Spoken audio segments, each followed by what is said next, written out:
Hey everyone, I'm Danny and welcome to Muggle Magic.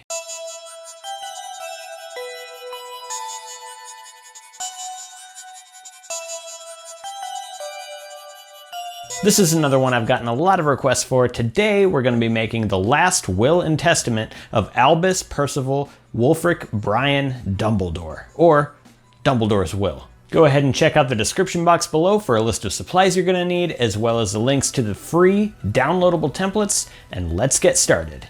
First, you will need to download and print the free downloadable templates. It should be 2 pages. I printed mine on 11 by 17 paper. There's also an 8.5 by 11 inch option, so that's either A3 or A4 paper as well. And it should be printed double-sided. Now we just need to cut these out. The first page actually has 2 smaller pages on it, and the last one is 1 large page. So let's go ahead and use a ruler and X-Acto knife to cut these out. So basically we're just going to line up the ruler with where we want to cut. You're going to push down so that the paper doesn't move around underneath, and then just take your X-Acto knife and cut right along that edge, and that should give you a nice straight cut. So we should have 1 large page and 2 smaller pages, and you definitely do want this large margin on the side here, and I'll show you why. If you take that and fold it over just about like maybe a little less than an inch here, you can see there are 3 signatures along here. And that's what we want to do. We want to have that folded. And basically when we put this all together, we will have the page that has Ron, Hermione, and Harry on the very front, followed by the 2 Hogwarts School of Witchcraft and Wizardry page, followed by the large page. There are a couple of ways to do this. So you could print the version without a background, and then you could stain it yourself with tea or coffee, but I like to just give it a nice texture and print it with the texture on it.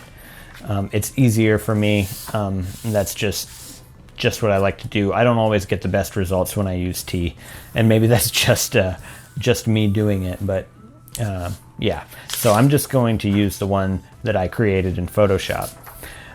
If you use this one, you're probably going to want to crumple the pages up and then uncrumple them. So I'll just ball this one up, and then you're going to spread it back out. Careful not to rip it at all, and then flatten it back out. So that'll give it a nice kind of, older kind of a parchment look to it. So you want to do that with all 3 pieces of paper. Okay, and as I was doing this, I did get a little tear at the bottom, but I think that's fine because this is supposed to look kind of aged and worn, and that just kind of adds to it. So I'm just gonna keep that tear there. So now these pages will go right here in the middle. This side here will fold over on them like this, and then basically we're gonna glue this because we want all these to stay together. So first, I'm going to get out my glue stick, and I am going to glue this middle page. And I'm just going to add some glue right here along the side of it. And then I'll take the page that goes above it and glue it down right on top of it right here at the spine. Now I'm going to add some glue right here in the middle. And then these 2 pages will glue down right on top of that glue. And then I'm going to put a layer of glue right on top of that, and then fold the edge over.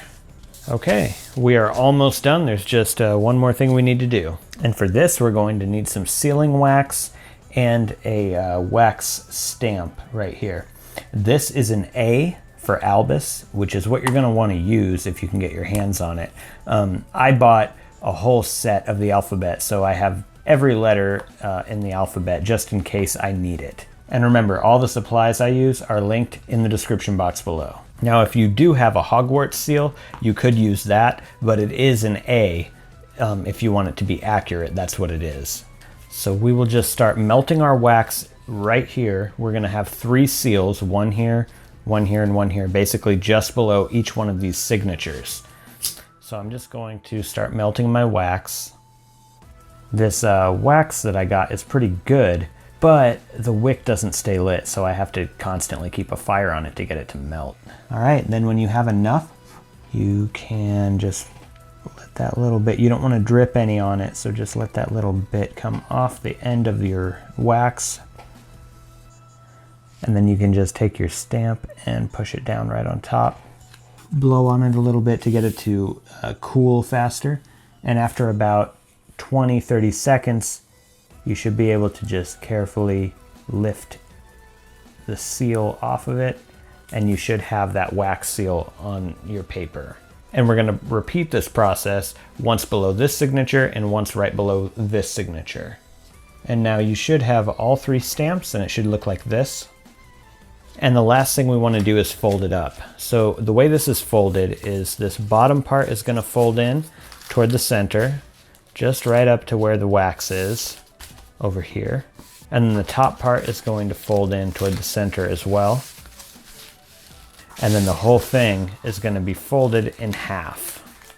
And the way it unfolds is it'll come open like this, and then like this, and then you should have these inner pages here. If you want a chance at winning the will that I made in this video today, there's a link in the description box to the weekly giveaway. Just go ahead and click that link and you will be entered for your chance to win. Last week's giveaway, I said if we got 700 likes on that video before the giveaway was over, I would give away 2 instead of 1. Now, we didn't get 700 likes, but we got over 500, and I'm very happy with that. So I'm just gonna go ahead and give away 2. And in fact, that went so well, I'm just gonna keep doing that. So anytime that I'm doing a weekly giveaway, which is every week, if the video gets 700 likes or more before the giveaway is over, I'm gonna give away 2. So we've got a chance to give away 2 of Dumbledore's will. So definitely be sure to click that like button. Speaking of giveaways, I have a 30K giveaway coming up for a Muggle Magic mystery box, which includes 7 mystery items. A few of which are projects that I've made on my channel in the past, but a couple of them are going to be brand new, unreleased DIYs that I won't actually post the videos for until after the box is won and received. So that's coming up when my channel hits 30K subscribers. I also mentioned a 25K giveaway that's coming up, and I never really said what it was for. So that giveaway is going to be Luna Lovegood themed. So it's going to be for a fully readable Quibbler, officially licensed Luna Lovegood Spectre Specs, and also a Luna Lovegood pop figure. So if you're interested in winning this, that link is going to be in the description box below as well.